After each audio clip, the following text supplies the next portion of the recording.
नमस्कार दोस्तों, मैं सुनील राठी ट्रेडिंग एकेडमी से स्वागत करता हूं आप सबका आज की इस संडे स्पेशल वीडियो में। तो गाइस, अगर आप निफ्टी एंड बैंक निफ्टी में ट्रेड करते हैं तो आज की वीडियो आपके लिए बड़ी ही हेल्पफुल होने वाली है। गाइस, एवरी संडे हम एक सीक्रेट प्राइस एक्शन स्ट्रेटजी आपके साथ शेयर करते हैं। अगर आप फर्स्ट टाइम वीडियो पे आए हैं तो मेक श्योर कि आप चैनल को सब्सक्राइब करके नोटिफिकेशन ऑन कर लें, सो दैट जब भी हम वीडियो अपलोड करें तो टाइम से आपको उसका नोटिफिकेशन आ जाए। एंड इसके साथ ही गाइज, अगर आपको आज का वीडियो अच्छा लगे तो मेक श्योर कि आप वीडियो का लिंक अपने सोशल मीडिया प्लेटफॉर्म्स पे शेयर करें, सो दैट ज़्यादा से ज़्यादा लोग ये स्ट्रेटजी का फ़ायदा उठा पाएँ। तो गाइज, आज जो स्ट्रेटजी मैं आपके साथ शेयर करने वाला हूँ उसका नाम है गोल्डन ग्रेल। एंड ये हमारी एक प्रीमियम स्ट्रेटजी है जो हम अपने 1 लाख रुपए वाले कोर्स में अपने स्टूडेंट्स के साथ शेयर करते हैं। एंड गाइज, ये स्ट्रेटजी को हम 5 मिनट के टाइम फ्रेम पे यूज़ करेंगे क्योंकि ये एक इंट्राडे स्ट्रेटजी है एंड 5 मिनट का टाइम फ्रेम है। तो only liquid assets like Nifty and bank Nifty पे ही ये स्ट्रेटजी इफेक्टिवली काम करेगी। अगर आप किसी ई लिक्विड स्टॉक पे स्ट्रेटजी अप्लाई करोगे तो हो सकता है कि बिकॉज ऑफ ई लिक्विडिटी ये स्ट्रेटजी आपको मिसगाइड कर दे। तो मेक श्योर कि ये स्ट्रेटजी को अगर आप यूज़ करें तो निफ्टी एंड बैंक निफ्टी में ही यूज़ करें, या फिर कोई भी ऐसे स्टॉक में यूज़ करें जो हाईली लिक्विड रहता है। तो भाई, जब भी आप किसी स्ट्रेटजी का वीडियो देखते हैं तो मेक श्योर कि वीडियो को बिना स्किप किए एंड तक देखें, क्योंकि एक स्ट्रेटजी के लिए रिस्क मैनेजमेंट भी उतना ही इंपॉर्टेंट हो जाता है जितने की स्ट्रेटजी के कंपोनेंट्स। इसलिए आपको चाहिए कि इस वीडियो को बिना स्किप किए एंड तक देखें, क्योंकि इसमें हम स्ट्रेटजी के components, trend identification, long and short setups and risk management, ये सारी चीज़ें स्टेप बाय स्टेप कवर करने वाले हैं। एंड वीडियो के एंड में हम एक ऐसी टिप आपके साथ शेयर करेंगे जो आपकी ट्रेडिंग साइकोलॉजी को इम्प्रूव करने में हेल्प करेगी। आगे बढ़ने से पहले फटाफट एक नज़र मारेंगे स्ट्रेटजी के कंपोनेंट्स पे। तो गई, जैसे कि मैंने बताया, स्ट्रेटजी का नाम होगा गोल्डन ग्रेल स्ट्रेटजी। एंड इसके लिए हम 3 बेसिक कंपोनेंट्स यूज करेंगे। सबसे पहले तो हमारा जो टाइम फ्रेम है वो 5 मिनट का होना चाहिए। एंड उसके साथ साथ हम लोग 2 मूविंग एवरेजेस यूज करेंगे, बल्कि मैं ये कहूँगा कि यहाँ पे हम 3 मूविंग एवरेजेस यूज करेंगे। तो पहली जो 2 मूविंग एवरेजेज हमारी होंगी वो 5 पीरियड का एक्सपोनेंशियल मूविंग एवरेजेज होंगी। बट मूविंग एवरेज को प्लॉट करने का ट्रेडिशनल मेथड है जहाँ पे हम क्लोजिंग प्राइस पे मूविंग एवरेज प्लॉट करते हैं। बट ये स्ट्रेटजी में हम 5 पीरियड की जो मूविंग एवरेजेज यूज करेंगे वो 5 पीरियड के हाई प्राइजेज की एवरेज होगी एंड 5 पीरियड के लो प्राइजेज की एवरेज होगी। तो जैसे ही आप स्ट्रेटजी अपने चार्ट पे ऐड करेंगे तो वो कुछ इस तरीके का प्राइस बैंड आपके चार्ट पे प्लॉट कर देगा। जैसे कि आप ये देख सकते हैं, 2 रेड कलर की जो लाइंस हैं ये हमारी 5 पीरियड की high moving average and 5 period की लो मूविंग एवरेज है। एंड इसके लिए हमने एक्सपोनेंशियल मूविंग एवरेज यूज करी है। इसके साथ साथ आपको एक 50 पीरियड का एवरेज यूज करना है जो क्लोजिंग प्राइस का होगा। तो एक बार फिर से रिपीट कर दूं, 5 पीरियड के जो एवरेज होंगे वो 5 पीरियड के हाई एंड 5 पीरियड के लो के एवरेजेज होंगे। एंड एक 50 पीरियड का एवरेज होगा जो कि क्लोजिंग प्राइस का एवरेज होगा। एंड जब ये स्ट्रेटजी सॉरी जब ये कंपोनेंट्स आप अपने चार्ट पे प्लॉट कर लेंगे तो कुछ इस तरीके के दिखेंगे। यहाँ पे हम लोग देख सकते हैं कि एक ये बैंड बन गया है जो कि हाई एंड लो की एवरेजेज से फॉर्म हुआ है। एंड ये हमारी 50 पीरियड की एवरेज है, ब्लू कलर वाली। अगर आप ट्रेडिंग व्यू यूज करते हैं एंड आपके पास इसका पेड सब्सक्रिप्शन नहीं है तो इस पे आप एक इंडिकेटर सेलेक्ट करेंगे जिसका नाम है MA रिबन। तो ये एक ही इंडिकेटर आपको एक बार में 4 मूविंग एवरेजेस प्लॉट करने की फैसिलिटी देता है, क्योंकि ये जो ट्रेडिंग व्यू है फ्री वाला वर्जन, इसमें आप एक बार में 2 से ज़्यादा इंडिकेटर यूज नहीं कर सकते। एंड हमारी ये जो स्ट्रेटजी है ये लगभग 4 इंडिकेटर्स यूज करेगी। तो इसलिए आप कैसे इसके कंपोनेंट्स प्लॉट करेंगे, उसके लिए आपको सिंपली MA रिबन यूज करना है जो कि आपको एक ही शॉट में 4 मूविंग एवरेजेस प्लॉट करने में हेल्प करेगा। एंड इसको as a one indicator count किया जाएगा। एंड इसके साथ साथ आप अगला इंडिकेटर या फिर ओसिलेटर यूज कर सकते हैं जो कि हमारी स्ट्रेटजी का ही कंपोनेंट है। इसके लिए हम लोग स्टोकेस्टिक्स यूज करेंगे विद 5, 3 एंड 3 सेटिंग। तो जब हम सारे ओसिलेटर्स इस पे लगा देंगे, इंडिकेटर्स एंड ओसिलेटर्स लगा देंगे, तो आपका चार्ट कुछ इस प्रकार से दिखेगा। एंड अब हम फटाफट 5 मिनट के टाइम फ्रेम पे स्विच कर जाएंगे। तो कुछ इस तरीके से आपका चार्ट दिखेगा। अब स्टेप बाय स्टेप देख लेते हैं कि हमारी स्ट्रेटजी के क्या क्या कंपोनेंट्स हैं, किस प्रकार से हम ट्रेंड आइडेंटिफाई करेंगे एंड क्या क्या रूल्स हम फॉलो करेंगे ट्रेड्स एग्जीक्यूट करने के लिए। तो गाइज आगे बढ़ूँ मैं उससे पहले आपको बता दूं कि जब भी कोई स्ट्रेटजी आप ट्रेड करते हैं तो इंडिकेटर्स के साथ साथ आपके लिए ये भी इंपॉर्टेंट हो जाता है कि आप वो स्ट्रेटजी के लिए कौन सा प्राइस एक्शन सेटअप यूज करते हैं to get into a trade. तो हमारी ये जो स्ट्रेटजी रहेगी इसमें हम मुख्यतः 4 प्रकार के कैंडल स्टिक या फिर बार पैटर्न्स यूज करेंगे टू प्लान आर ट्रेड्स। पहला है पिन बार, दूसरा है किकर्स, तीसरा है एंगल्फिंग एंड चौथा है 2 बार रिवर्सल। नॉर्मली आपका मानना ये होगा कि कहीं पे भी कोई भी कैंडल स्टिक पैटर्न बने तो you just get into a trade. But जब हम एक स्ट्रेटजी डिजाइन करते हैं तो जब हम उसकी बैक टेस्टिंग कर रहे होते हैं तो हम ये भी देखते हैं कि मोस्ट ऑफ द टाइम किस प्रकार के प्राइस सेटअप्स का जो है ओक्यूरेंसीज रहा है एंड उसके अकॉर्डिंग हम डिटरमिन करते हैं कि हमारी उस पर्टिकुलर स्ट्रेटजी में किस प्रकार के कैंडल्स का कॉम्बिनेशन हमें यूज करना चाहिए to increase the strike rate of the strategy. तो जैसे कि मैंने बताया pin bar, kickers, engulfing and 2 bar reversal pattern हम लोग यूज करने वाले हैं। तो गाइज अगर आपको नहीं पता है कि ये जो प्राइस एक्शन सेटअप्स हैं pin bar, engulfing, किकर्स and 2 bar reversals, तो मैं आपको बता दूं, ये जैसे कि पिक्चर में आप देख सकते हैं ये सारे ही पैटर्न कुछ इस प्रकार के दिखते हैं। सबसे पहले बात कर लें अगर पिन बार की, तो पिन बार एक ऐसा पैटर्न होता है जिसकी एक साइड की शेडो बहुत ही लंबी होती है।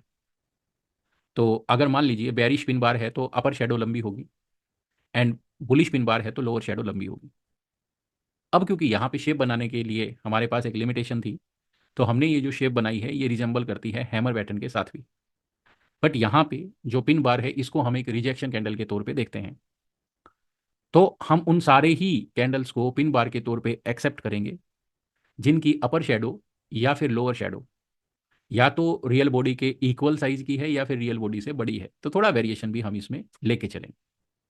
दूसरा पैटर्न है हमारा बेरिश एंगल्फिंग जिसको हम यूज करेंगे। बेरिश एंगल्फिंग में आपको पता ही है कॉम्बिनेशन ऑफ 2 कैंडल्स होता है जिसमें फर्स्ट कैंडल ग्रीन कैंडल रहेगी and second candle red candle रहेगी जो फर्स्ट कैंडल को कंप्लीटली इंगल्फ करती है। एंड बुलिश एंगल्फिंग में अगेन 2 कैंडल्स का पैटर्न है जिसमें हमारी फर्स्ट कैंडल रेड होगी एंड सेकंड कैंडल ग्रीन होगी जो कि रेड कैंडल की बॉडी को कंप्लीटली इंगल्फ कर देगी।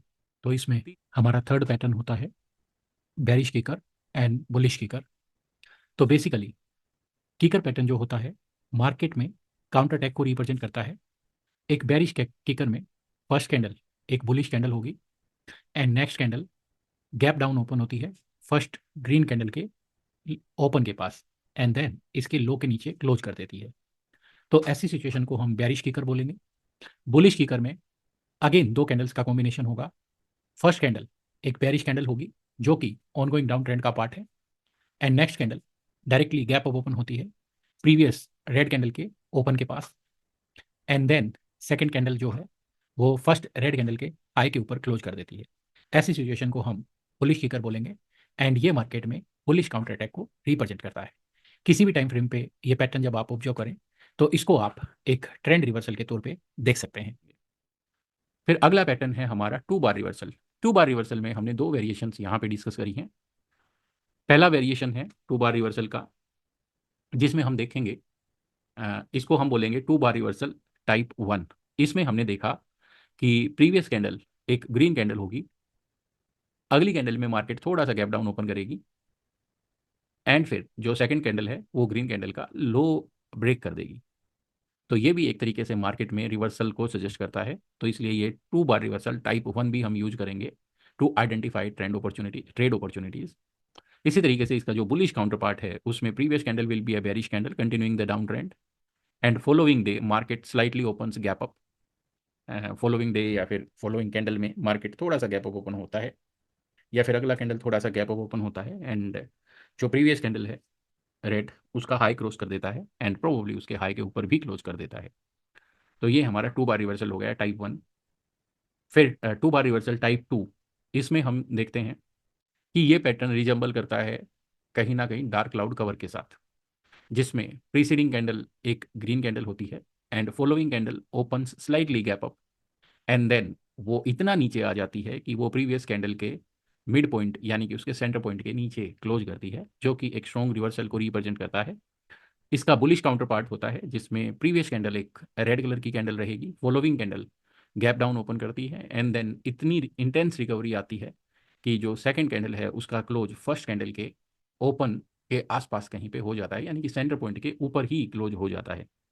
तो ये भी अगेन अग्रेसिव बाइंग को रिप्रेजेंट करता है। तो ये बेसिकली चार पैटर्न्स हम लोग यूज करने वाले हैं अपनी ट्रेडिंग अपॉर्चुनिटीज़ को आइडेंटिफाई करने के लिए। अब वीडियो में हम आगे बढ़े उससे पहले एक बार फटाफट चार्ट को ऑब्जर्व कर लेते हैं एंड किस तरीके का बिहेवियर हमारे चार्ट पे हमें दिखता है वो मैं आपके साथ शेयर कर देता हूँ। तो गाइस जैसे कि आप देख सकते हैं यहाँ पे मैंने ये जो चार्ट यूज किया है ये बैंक निफ्टी का चार्ट है एंड बैंक निफ्टी का 5 मिनट टाइम फ्रेम का चार्ट हमने यहाँ पे लगाया है। एंड इस पे हम देख सकते हैं कि मार्केट में सबसे पहले तो हमें मार्केट का ट्रेंड आइडेंटिफाई करना होगा एंड इसके कंपोनेंट्स मैं आपके साथ शेयर करूँ उससे पहले एक फटाफट नज़र मार लेते हैं कि किस तरीके से प्राइस रिस्पॉन्ड करता है ये सेटअप के साथ। तो हमने देखा कि जब भी मार्केट में इंटेंस बाइंग इंटरेस्ट होता है तो प्राइस जो मूविंग एवरेज बैंड है उसके ऊपर होल्ड करता है, जैसे कि हमने यहाँ पे देखा। एंड जब मार्केट में इंटेंस सेलिंग प्रेशर होता है तो प्राइस इन दोनों ही मूविंग एवरेजेस बैंड के नीचे होल्ड करेगा। हालांकि अभी जो इंटेंस सेलिंग प्रेशर वाली सिचुएशन हमारे चार्ट पे, यहाँ पे हम इसको बोल सकते हैं कि इट वॉज अ सिचुएशन जहाँ पे हम इंटेंस सेलिंग प्रेशर का सिचुएशन बोल सकते हैं।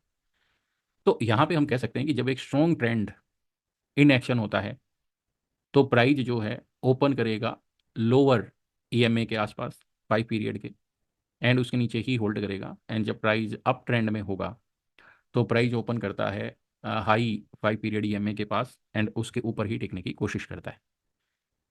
तो ये हमें ध्यान रखना है, क्योंकि अगर ये आपको पता है सेटअप का तो आप और भी जो है रिलायबल सिग्नल्स इससे जनरेट कर पाएंगे। अब बात आ जाती है कि ये स्ट्रेटजी के मेन कंपोनेंट्स क्या क्या हैं। तो सबसे पहले तो हम ट्रेंड डिफाइन करेंगे यूजिंग दिस स्ट्रेटजी। तो अप ट्रेंड के रूल्स में हम ये चार रूल्स फॉलो करेंगे। फर्स्ट रूल कहता है कि price has to be trending above 50 period close EMA with upward slope. मतलब कि अप ट्रेंड को डिफाइन करने के लिए हमें एक ऐसी सिचुएशन चाहिए जहां पे प्राइस 50 पीरियड क्लोज ईएमए के ऊपर हो एंड जो 50 पीरियड ईएमए है उसका स्लूप अपवर्ड होना चाहिए। अगली कंडीशन कहती है 5 period low EMA has to be above 50 period EMA to define a clear up trend. फिर अगला कंपोनेंट कहता है कि जो 5 पीरियड की लो ईएमए है यानी कि नीचे वाला बैंड जो है ये भी 50 पीरियड एवरेज के ऊपर होना चाहिए। जब ये सिचुएशन है तो इस सिचुएशन को हम as a up trend define कर सकते हैं।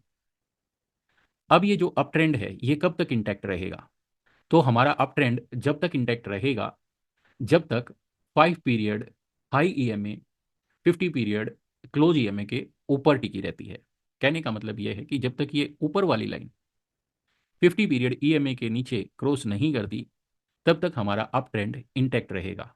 तो इस पर्टिकुलर एग्जांपल में हम कह सकते हैं कि यहाँ पे जो 5 पीरियड हाई ईएमए है इसने 50 पीरियड क्लोज ईएमए के नीचे यहाँ पे क्रॉस दिया है, तो यहाँ पे इसने हमारे अप ट्रेंड को वोलेट कर दिया।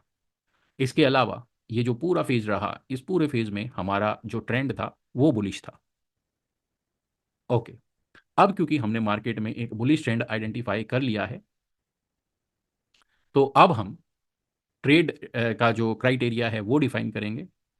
एंड क्योंकि अप ट्रेंड जब भी होगा मार्केट में तो हम केवल बाय ट्रेड करके चलेंगे। बाय ट्रेड सेटअप्स को डिफाइन करें उससे पहले एक बार हम देख लेते हैं कि डाउन ट्रेंड का क्या क्राइटेरिया होगा। बेरिश ट्रेंड के लिए हमारी सिचुएशन ठीक अपोजिट हो जाएगी। तो पहला क्राइटेरिया होगा कि price has to be trending below 50 period average, जो कि यहाँ पे हम कह सकते हैं कि यहाँ पे इस सिचुएशन को we could have identified as a down trend. And अगला क्राइटेरिया है कि जो 5 पीरियड हाई का ईएमए है that has to be below 50 period close EMA, यानी कि ये क्रॉस ओवर यहाँ पे हुआ है। तो इसके बाद से ये जो पूरा सिचुएशन है यहाँ से लेके एंड यहाँ तक, तो ये पूरा का पूरा सिचुएशन हमारा डाउन ट्रेंड के तौर पे डिफाइन किया जा सकता था। एंड ऐसी सिचुएशन में हम केवल सेल ट्रेड्स यूज करेंगे, बाय ट्रेड्स को हम अवॉइड करेंगे। तो गाइस क्योंकि अब हम ट्रेंड आइडेंटिफाई करना समझ चुके हैं तो अगला पॉइंट आता है कि किस प्रकार से हम लोग अपनी ट्रेड एंट्री प्लान करेंगे। लॉन्ग एंट्री के लिए सबसे पहली कंडीशन हम देखना चाहेंगे कि जो हमारा प्राइस चार्ट है वहाँ पे या तो एक बुलिश पिन बार होना चाहिए, बुलिश एंगल्फिंग, बुलिश किकर, या फिर एक बुलिश 2 बार रिवर्सल होना चाहिए near 5 period low EMA. And second rule हमारा कहता है कि जो हमारी एंट्री है वो तब कंफर्म होगी जब या तो नेक्स्ट बार पिन बार का हाई क्रॉस करे, या फिर अगर मान लीजिए एंगल्फिंग एंड बुलिश किकर बना है हमारे चार्ट पे, तो उस केस में जो सेकंड बार क्लोज होगी तो उसके क्लोज पे भी we can get into a buy trade. And तीसरा क्राइटेरिया कहता है कि अगर 2 बार रिवर्सल पैटर्न है तो 2 बार रिवर्सल पैटर्न बनने के बाद थर्ड कैंडल जब 2 बार रिवर्सल पैटर्न का हाई क्रॉस करेगी तो हम बाय में एंटर करेंगे। अब नेक्स्ट पॉइंट कहता है कि एंट्री हमारी तभी वैलिड होगी जब हमारी एंट्री बार का जो क्लोजिंग है वो 5 पीरियड लो ईएमए के ऊपर क्लोज होता हुआ हमें नजर आए। एंड जब ये सारी डेवलपमेंट्स आपके चार्ट पे होती हैं तो उस टाइम पे आप ऑब्जर्व करें कि स्टोकेस्टिक या तो एक बुलिश क्रॉस के लिए प्रिपेयर हो रहा हो नियर 50 एंड बिलो, या फिर उसने बुलिश क्रॉस ओवर दे दिया हो। ये हमारे इस सेटअप में कंफर्मेशन का काम करेगा। एंड क्योंकि एक बार जब आपका ट्रेड एग्जीक्यूट हो गया है तो उसके बाद आप अपना जो स्टॉप लॉस प्लेस करेंगे वो आपका या तो एंट्री सेटअप का लो होगा, लो के कुछ टिक्स नीचे आप स्टॉप लॉस प्लेस कर सकते हैं, या फिर आप 14 पीरियड का एटीआर यूज करेंगे 5 मिनट के टाइम फ्रेम पे। एंड जो भी एटीआर की रीडिंग होगी उससे 1.5 को मल्टीप्लाई करके एंट्री से सब्ट्रैक्ट कर देंगे, तो वो भी एक वैलिड स्टॉप लॉस हो सकता है। क्योंकि जब एटीआर के जरिए हम स्टॉप लॉस डिफाइन करते हैं तो ये उस पर्टिकुलर टाइम फ्रेम की वॉलेटिलिटी को कंसिडरेशन में ले लेता है, जो कि एक ज़्यादा रियलिस्टिक वे होता है स्टॉप लॉस प्लेस करने का। एंड ये ट्रेड में हमारा जो टारगेट होगा वो या तो हमने जो रिस्क लिया है उसका डबल होगा, या फिर आप अपने उस ट्रेड को जब तक ट्रेल कर सकते हैं जब तक ऑन गोइंग ट्रेंड कंटिन्यू रहता है। एंड एक ट्रेलिंग एग्जिट के जरिए आप ये ट्रेड को क्लोज कर सकते हैं। ट्रेलिंग एग्जिट में जनरली हम एक रूल फॉलो करेंगे कि जब भी प्राइस 5 पीरियड लो ईएमए के नीचे क्लोज करे तो हम एग्जिट कर जाएंगे। तो इस तरीके से आप मार्केट की लंबी लंबी मूवमेंट्स को भी कैप्चर कर सकते हैं। तो अब मैं आपको फटाफट कुछ एग्जांपल्स दिखा देता हूं जहां पे हमारे based on these parameters buy trade execute हुए थे बैंक निफ्टी में। तो यहाँ पे आप लोग देख सकते हैं ये 26 सितंबर को 11:10 के आसपास इसने 2 बार रिवर्सल पैटर्न फॉर्म किया था नियर लो ईएमए। एंड यहाँ पे एक बुलिश रिवर्सल था। तो अब फटाफट नजर मारेंगे कि स्टोकेस्टिक्स पे क्या रीडिंग थी, तो हम देख सकते हैं कि उस टाइम पे स्टोकेस्टिक्स ने भी एक बुलिश क्रॉस ओवर दे दिया था। तो हमारा रूल कहता है कि जब भी इन दोनों बार्स का हाई क्रॉस होगा तो we will get into a buy trade. And हमारा जो स्टॉप लॉस है कुछ टिक्स नीचे हम इन दोनों बार का जो सेटअप बना है उसके नीचे हम अपना स्टॉप लॉस प्लेस कर सकते हैं। एंड उसके बाद आप देख सकते हैं कि बिफोर रिवर्सिंग मार्केट ने एक सिग्निफिकेंट मूव दी थी। तो इंट्राडे के लिए इस प्रकार की मूवमेंट इनफ होती है। इसके बाद अगला जो सेटअप हमारा बना है वो यहाँ पे बना था, हमने देखा। एंड ये बना था अगेन 26 सितंबर को करीब करीब 2:10 पे। तो यहाँ पे हमारी जो फर्स्ट बार थी उसकी लॉन्ग लोअर शेडो है। तो यहाँ पे मैं बोल सकता हूँ कि ये एक तरीके से पिन बार के तौर पे क्वालिफाई करती है। एंड जो अगली बार है उसने इसका हाई क्रॉस कर दिया, तो यहाँ पे भी हम बाय कर लेते क्योंकि ये भी अगेन लो ईएमए के पास सेटअप फॉर्म हुआ है। And at the same time आप अगर देखेंगे तो स्टोकेस्टिक पे बुलिश क्रॉस ओवर हो चुका था। एंड उसके बाद हम देख सकते हैं कि एक सिग्निफिकेंट अपसाइड मूव मार्केट ने विटनेस करी है। ऐसे ही कुछ पास्ट में भी हमारे पास एग्जाम्पल्स दिख जाएंगे। ये देखिए अगला सेटअप बना था 23 सितंबर को करीब करीब 10:40 पे। तो यहाँ पे इसने जो है एक पिन बार से हमारे सिग्नल को ट्रिगर किया है। एंड इसके बाद हम देख सकते हैं कि इस पिन बार का लो था 53,868। एंड यहाँ पे मार्केट नीचे आई तो 891 तक आई। तो पॉइंट मेरा यहाँ पे ये है कि जब इसने आपके ट्रेड को एग्जीक्यूट किया तो यहाँ तक आपका ट्रेड चला, यस यहाँ पे हमारा ट्रेड एग्जीक्यूट हो जाता क्योंकि हमारा ट्रेलिंग रूल जो कहता है वो कहता है कि जब भी प्राइस अपने लो ईएमए के नीचे क्लोज करेगा तो you have to get out of the trade. तो इस तरीके से आप अपना ट्रेड प्लान कर सकते थे।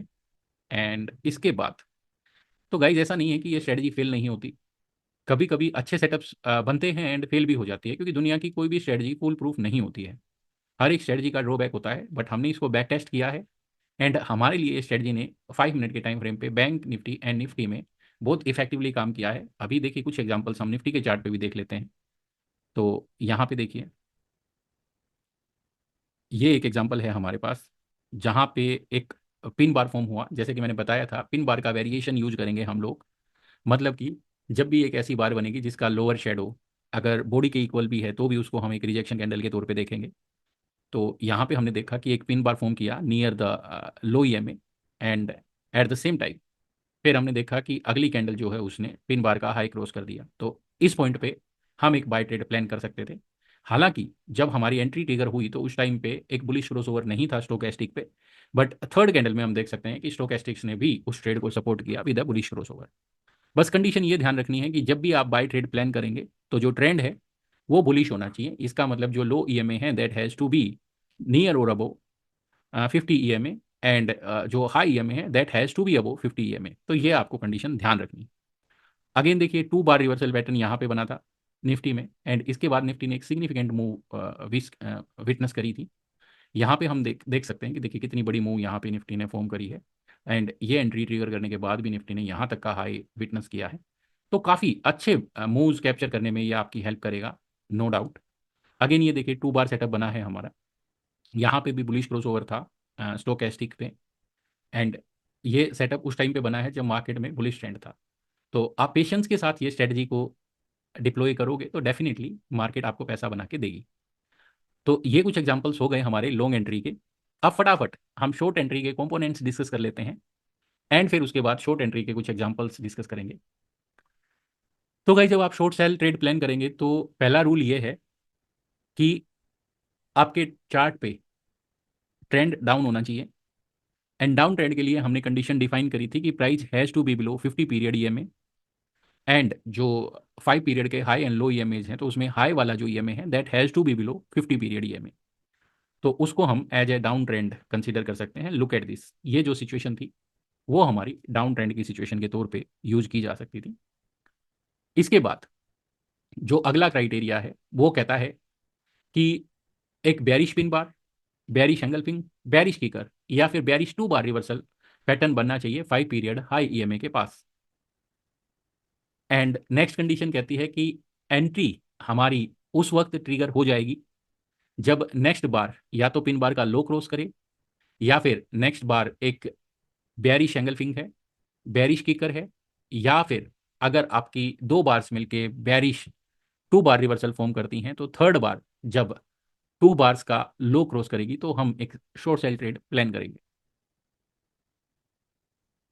एंड अब अगला पॉइंट आता है कि एंट्री कंफर्म कब होगी। तो जब भी हमारी एंट्री कैंडल जो होगी, पिन बार के केस में नेक्स्ट कैंडल हमारी एंट्री होगी, बेरिश कीकर एंड बेरिश एंगल्फिंग में भी सेकंड कैंडल हमारी एंट्री कैंडल होगी एंड 2 बार रिवर्सल के केस में थर्ड कैंडल हमारी एंट्री कैंडल होगी। तो हमारी एंट्री कैंडल का जो क्लोज है वो 5 पीरियड हाई ईएमए के नीचे होना चाहिए। एंड जब ये सारा सेटअप बन रहा है प्राइस पे तो ध्यान रखें कि स्टोकेस्टिक्स पे एक बेरिश क्रॉसओवर होना चाहिए एंड स्टोकेस्टिक्स की जो रीडिंग है वो 50 या उसके हायर होनी चाहिए।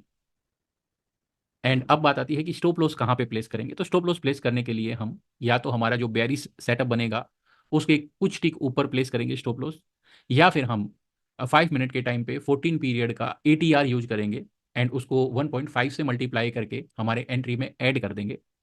एटीआर का जो स्टॉप लॉस है ये वॉलेटिलिटी को कंसीडर कर लेता है, इसलिए ज़्यादा सेफ होता है टू प्लेस है स्टॉप लॉस। एंड अब हमारे इस ट्रेड का जो टारगेट बनेगा वो हमारे रिस्क का डबल होगा, या फिर हम ट्रेलिंग एग्जिट के साथ मार्केट से एग्जिट कर सकते हैं। ये हमें मार्केट के लंबे लंबे ट्रेंड्स को कैप्चर करने में हेल्प करेगा। तो यहाँ पे हम लोग देख सकते हैं, ये पहला एग्जाम्पल है 25 सितंबर का निफ्टी के चार्ट पे। एंड यहाँ पे हम देख सकते हैं कि 25 सितंबर को मार्केट गैप डाउन ओपन हुआ एंड इस गैप डाउन ओपनिंग ने यहाँ पे एक बेरिश ट्रेंड को ट्रिगर किया। एंड क्योंकि ओपनिंग के पहले 20-25 मिनट में ही कंफर्म हो चुका था कि हमारा जो स्ट्रेटजी है उसके अकॉर्डिंग मार्केट ने एक डाउन ट्रेंड ले लिया है, तो उसके साथ ही जब हमने ऑब्जर्व किया कि यहाँ पे मार्केट ने टू बार रिवर्सल पैटर्न फॉर्म कर दिया है, तो at this point we could have planned है सेल ट्रेड। यहाँ पे देखिए ग्रीन बार है, अगली बार ने उसके नीचे क्लोज दिया, तो यहाँ पे हम इजीली अपने ट्रेड को प्लान कर सकते थे। एंड जो हमारा स्टॉप लॉस होता वो हमारा जो सेटअप बना है इसके हाई के ऊपर होता, एंड टारगेट हमारे रिस्क का डबल, या फिर हम ट्रेलिंग एग्जिट यूज कर सकते थे। तो हमारी एंट्री करीब करीब यहाँ पे होती एंड हमारा एग्जिट होता ही नहीं, या फिर हमारा एग्जिट ये बार पे होता, क्योंकि क्लोज अबो हाई ईएमए हमारा एग्जिट है। तो अगर ट्रेलिंग एसएल से हम ये ट्रेड में एंटर करते तो ये पूरी की पूरी मूवमेंट हम कैप्चर कर सकते थे। यहाँ पे भी कुछ पिन बार जैसा सेटअप है, तो ये एंट्री रीवैलिडेट भी आप कर सकते थे। तो इस प्रकार से ये सेटअप जो है काम करता है। अब कुछ और एग्जांपल्स देखेंगे जहाँ पे निफ्टी ने बेरी सेटअप बनाए हैं। हालांकि हमने देखा कि फ्राइडे को मार्केट ने थोड़ा सा नेगेटिव बिहेवियर दिखाया था, बट सेटअप यहाँ पे कोई भी वैलिडेट नहीं हुआ था। तो जब तक देखिए कोई भी स्ट्रेटजी जब आप ट्रेड करते हैं, तो जब तक मार्केट आपकी स्ट्रेटजी के रूल्स के साथ कंप्लाई नहीं करती है, तब तक आपको मार्केट में ज़बरदस्ती एंटर नहीं करना चाहिए। तो यहाँ पे हम देख सकते हैं कि बेरी स्टैंड लिया मार्केट ने। एक बेरी स्टैंड जब तक इंटैक्ट रहता है, जब तक लो वाली मूविंग एवरेज है, ईएमए है, वो 50 पीरियड के ऊपर क्रॉस ना करे। तो हमने देखा कि मार्केट में थोड़ा बाउंस आया, मतलब कि डाउन ट्रेंड इंटैक्ट था हमारा। यहाँ पे पिन बार फॉर्म होता है, एंड पिन बार की टेरिटरी में ही मार्केट ने वापस सेलिंग प्रेशर दिखाया। तो आप यहाँ पे भी एंटर कर सकते थे, थोड़ा सा कुछ टिक्स ऊपर ही स्टॉप लॉस आपको प्लेस करना था, या वहाँ मिस कर दिया तो अगेन आप यहाँ पे भी एंट्री कर सकते थे। एंड उसके बाद मार्केट ने एक अच्छा खासा डाउनवर्ड मूव विटनेस किया है। ऐसे ही कुछ एग्जाम्पल्स हमें बैंक निफ्टी में भी देखने को मिल सकते हैं। तो फटाफट बैंक निफ्टी के चार्ट पे एक नज़र मार लेते हैं। ये देखिए, तो बैंक निफ्टी पे अगर हम देखें, तो बैंक निफ्टी पे हमने फ्राइडे को देखा कि मार्केट हमारी ये स्ट्रेटजी के साथ बड़े अच्छे से कंप्लाई कर रही थी। हमने देखा कि जैसे ही एक डाउन ट्रेंड वैलिडेट करने के बाद जब प्राइस ने अपने 5 पीरियड हाई एमए को अप्रोच किया, तो वहाँ पे टू बार रिवर्सल बना। यहाँ पे हम एक शॉर्ट सेल ट्रेड प्लान कर सकते थे। एंड इसके बाद ये देखिए एक बैरिश किकर की सिचुएशन बनी है, जहाँ पे हम लोग शॉर्ट सेल ट्रेड प्लान कर सकते थे। तो गाइज जिस तरीके से आप ये स्ट्रेटजी को अपने निफ्टी एंड बैंक निफ्टी पे डिप्लॉय करोगे, तो डेफिनेटली ये आपको पैसा बना के देगी। बट गाइज जब भी आप इंट्राडे में कोई भी स्ट्रेटजी अडोप्ट करते हैं, तो वो स्ट्रेटजी को लेके कुछ बेसिक चीज़ें आपको क्लियर होनी चाहिए। अब यहाँ पे बेसिक ये है कि देखिए, कभी कभी ऐसा भी होगा कि पहली 5 मिनट की जो कैंडल होगी, very first candle of day, वहाँ पे अगर आपकी एंट्री ट्रिगर होती है, तो वहाँ पे आपको थोड़ा प्रीकॉशन लेना है। क्योंकि कई बार क्या होता है ना कि मॉर्निंग की वॉलेटिलिटी की चपेट में आप आ जाओगे, तो आपका स्टॉप लॉस ट्रिगर हो सकता है। तो कोशिश कीजिए कि आपका जब भी सिग्नल वैलिडेट हो, तो पहले 15-20 मिनट के बाद ही अगर वैलिडेट होता है तो उसको वैलिड माना जाएगा। तो पहला तो कॉमन सेंस यहाँ पे हम ये यूज करेंगे। दूसरा कॉमन सेंस हमें कहता है कि क्योंकि आप एक इंट्राडे ट्रेडर हो एंड आपको अपनी पोजीशन केवल इंट्राडे के लिए होल्ड करनी है, तो इसका मतलब ये भी हो गया कि जब भी ये ट्रेड आपको 3 बजे के आसपास सेटअप वैलिडेट करके देता है ये स्ट्रेटजी, तो भी हम वो स्ट्रेटजी वो पर्टिकुलर सिग्नल को अवॉइड करेंगे, क्योंकि क्लोजिंग में काफ़ी टाइम नहीं बचा होगा एंड ऐसे केस में हो सकता है कि आप स्टक कर जाओ। तो ये बेसिक चीज़ों का अगर आप ध्यान रखेंगे, तो स्ट्रेटजी आपके लिए बहुत अच्छे से काम कर सकती है। अब गाइस जाता है कि जब भी हम ट्रेड करेंगे, तो क्या क्या पॉइंट्स हैं दैट हमें अपने ध्यान में रखने चाहिए। तो गाइस आगे बढ़ूँ उससे पहले मैं बता दूं आपको कि आप लोगों ने देखा होगा कि निफ्टी काफ़ी ऊपर चली गई है। अभी रिसेंटली 26,000 का हाई क्रॉस कर दिया इसने। एंड उसके साथ ही एक ट्रिगर यहाँ पे एक डिबेट जो है वो ट्रिगर हो गई है कि क्या मार्केट यहाँ से और भी तेजी कर पाएगा, या फिर मार्केट एक्सपेंसिव हो चुका है, इलॉजिकल वैल्यूएशन पे है। तो गाइस इसी चीज़ को फाइंड करने के लिए हमने निफ्टी का पी वैल्यूएशन परफॉर्म किया है, एंड वो वीडियो आपको हमारे चैनल पे मिल जाएगा। इनफैक्ट उस वीडियो का लिंक हम यहाँ पे अटैच भी कर देते हैं। आप ऊपर देखेंगे राइट साइड कॉर्नर में, तो आपको दिख जाएगा। आप जाके वो वीडियो देख सकते हैं, आपको पता चलेगा कि क्या मार्केट अभी भी फेयरली वैल्यूड है, ओवर वैल्यूड हो चुकी है, क्या और भी ऊपर जाने का रूम है, एंड ऊपर जाएगी तो कहाँ तक जा सकती है। ये सारे क्वेश्चंस का आंसर आपको मिल जाएगा। तो गाइस अभी हम फटाफट बात कर लेते हैं कि जब भी हम कोई नई स्ट्रेटजी को अडोप्ट करते हैं अपने ट्रेडिंग सिस्टम में, तो क्या क्या पॉइंट्स हमें ध्यान में रखने चाहिए। तो गाइस सबसे पहली बात होती है कि कोई भी स्ट्रेटजी जो है ना 100% एक्यूरेसी प्रोड्यूस नहीं कर सकती। अगर कोई भी पर्सन अपनी स्ट्रेटजी को लेके 100% एक्यूरेसी क्लेम कर रहा है, तो बात सिंपल सी है, या तो वो स्ट्रेटजी बैक टेस्टेड नहीं है, या फिर उस पर्सन ने कभी प्रैक्टिकली ट्रेड किया ही नहीं। तो कोई भी स्ट्रेटजी 100% एक्यूरेट नहीं होती है, बट हम ये मानते हैं कि अगर कोई स्ट्रेटजी 50% ऑफ द टाइम भी हमारे लिए काम कर देती है, तो वो स्ट्रेटजी अच्छी मानी जाएगी, क्योंकि उस स्ट्रेटजी के ओड्स हम अपने फेवर में कन्वर्ट कर सकते हैं by using effective risk management and money management की जो टेक्निक्स हैं, उसको यूज करते हुए हम अपनी एक 50% वाली स्ट्रेटजी को, मतलब उससे अच्छे रिजल्ट्स हम लोग प्रोड्यूस कर सकते हैं। तो गाइज अगर इस विषय पे और भी डिटेल्ड इन्फॉर्मेशन आपको चाहिए, तो आप मेरे को कमेंट सेक्शन में बताइए। मैं डेफिनेटली एक वीडियो बनाने की कोशिश करूंगा कि किस तरीके से इफेक्टिव मनी मैनेजमेंट के जरिए आप अपनी 50% वाली स्ट्रेटजी को भी लाइक एक विनिंग स्ट्रेटजी में या फिर कंसिस्टेंट विनिंग स्ट्रेटजी में कन्वर्ट कर सकते हैं। तो जैसे कि मैंने बताया, कोई भी स्ट्रेटजी 100% फुल प्रूफ नहीं होती है।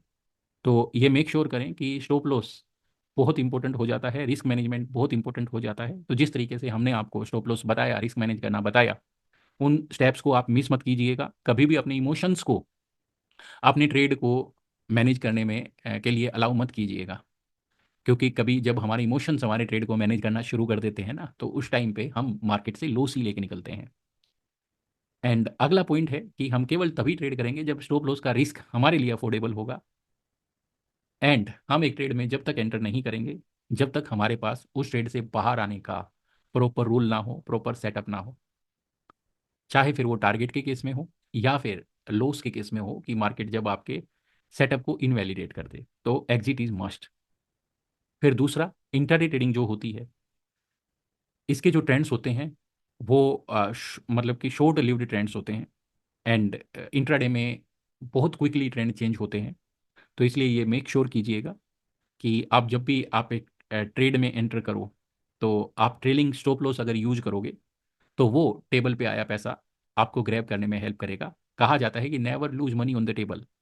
एंड वो हम तभी कर पाते हैं जब हम रिजिड हो जाते हैं कि मेरे को तो इतना ही टारगेट चाहिए। मार्केट है, किसी की बपोती नहीं है। जरूरी नहीं है कि आपने एक ट्रेड लिया है तो मार्केट आपका टारगेट देने के लिए ही आएगा। कभी कभी हमने देखा कि मार्केट हमारे टारगेट के बियॉन्ड भी चली जाती है। एंड कभी कभी जस्ट 5 पैसा 10 पैसा से हमारा टारगेट मिस हो जाता है। तो ऐसी सिचुएशन में जब भी मार्केट हमारे विनिंग डायरेक्शन में प्रोग्रेस करना शुरू कर दे, तो ये मेक श्योर करें कि हम स्टॉप लॉस को ट्रेल करते रहें। इन केस अगर एक लंबी सी बार बन के ट्रेंड रिवर्स होता भी है, तो एटलीस्ट हम खर्चे तो लेके निकले मार्केट से। तो ये बेसिक चीज़ों का अगर आप ध्यान रखेंगे तो definitely you guys will improve on your like trading. And अब अगला पॉइंट आता है कि क्या ऐसी बोनस टिप है जो मैं आपके साथ शेयर करने वाला हूं आज के वीडियो में, क्योंकि मैंने प्रॉमिस किया था कि वीडियो के एंड में मैं एक बोनस टिप आपके साथ शेयर करूंगा जो आपको हेल्प करेगी आपकी ट्रेडिंग साइकोलॉजी को इंप्रूव करने में। तो गाइस, जैसे कि मैंने बताया, दुनिया की कोई भी स्ट्रेटजी 100% फुल प्रूफ नहीं होती है। एंड किसी भी स्ट्रेटजी की जो एक्यूरेसी होती है वो 50, 60, 70% होती है। एंड उसमें भी सबसे इंपॉर्टेंट पार्ट ये है कि अगर कोई स्ट्रेटजी लेट्स सपोज कि 70% भी है, तो उसका विन एंड लूज का जो डिस्ट्रीब्यूशन है वो रेंडम होगा। मान लीजिए कि आपकी स्ट्रेटजी की एक्यूरेसी 70% है, आप 10 ट्रेड लेते हैं, तो ऐसी कोई गारंटी नहीं है कि आपके पहले 7 ही ट्रेड प्रॉफिटेबल होंगे या फिर आपके लास्ट के 7 ट्रेड प्रॉफिटेबल होंगे। विन एंड लूज का डिस्ट्रीब्यूशन जो है वो रेंडम होगा। मतलब ऐसा होगा कि पहले 2 ट्रेड आपके लगातार लॉस में हो सकते हैं, अगले 3 ट्रेड लगातार प्रॉफिट में हो सकते हैं, या लगातार पहले 3 ट्रेड आपके लॉस में हो जाए अगले 7 ट्रेड आपके प्रॉफिट में हो जाए। तो ऐसा हो सकता है। तो क्योंकि जब हमें पता चल गया कि मार्केट में जो विन एंड लूज का डिस्ट्रीब्यूशन है वो रेंडम होता है, तो केवल इफेक्टिव मनी मैनेजमेंट है वो हमें हमेशा किसी भी स्ट्रेटजी में विनिंग साइड रख सकती है। एंड दूसरा ये है कि कई बार हम ऐसी भी गलती कर बैठते हैं कि जब हम बैक टू बैक 3 से 4 विनिंग ट्रेड एग्जीक्यूट कर लेते हैं तो हमारा कॉन्फिडेंस लेवल बहुत हाई हो जाता है, हम अपनी बैट साइज बढ़ा देते हैं। एंड ऐसे में जब भी आप एक लूजिंग ट्रेड फेस करते हो, तो क्योंकि आपका बैट का साइज बढ़ चुका है, तो इस बार आपका जो लॉस होगा वो इतना पैसा लेके जाएगा जितना आपने पिछले 3 4 ट्रेड में कमाया है। तो इसलिए इफेक्टिव मनी मैनेजमेंट कहती है कि अगर 3 4 विनिंग ट्रेड चले जाएं तो आपको बैट का साइज नहीं बढ़ाना है। And at the same time, अगर मान लीजिए 2 3 ट्रेड आपके लूजिंग ट्रेड में कन्वर्ट हो जाएं, तो ऐसे में आपको किसी दूसरी स्ट्रेटजी पे जंप करने की जरूरत नहीं है। अगर एक बार एक स्ट्रेटजी आपने बैक टेस्ट कर ली एंड बैक टेस्टिंग में आपको पता चला कि स्ट्रेटजी का जो आउटकम है वो 60 to 70% है, तो इसका मतलब that strategy is good to go. बाकी जो ट्रिक है वो करेगी आपकी इफेक्टिव मनी मैनेजमेंट एंड आपकी ट्रेडिंग साइकोलॉजी। तो आज के लिए इतना ही गाइस। आई होप कि ये वीडियो आपके लिए हेल्पफुल रहा होगा। इस वीडियो से रिलेटेड अगर कोई भी आपका फीडबैक है एंड साथ में आप ये चाहते हैं कि इस तरीके के वीडियोज़ की फ्रीक्वेंसी हम बढ़ाएं, तो आप कमेंट सेक्शन में हमें अपना फीडबैक दीजिए। हम डेफिनेटली ऐसे वीडियोज़ की फ्रीक्वेंसी बढ़ाने की कोशिश करेंगे। एंड अगर आपको आज का वीडियो का कंटेंट अच्छा लगा है, तो प्लीज़ ये वीडियो को आप अपने सोशल मीडिया प्लेटफॉर्म पे शेयर कीजिएगा। Thank you for watching, stay connected.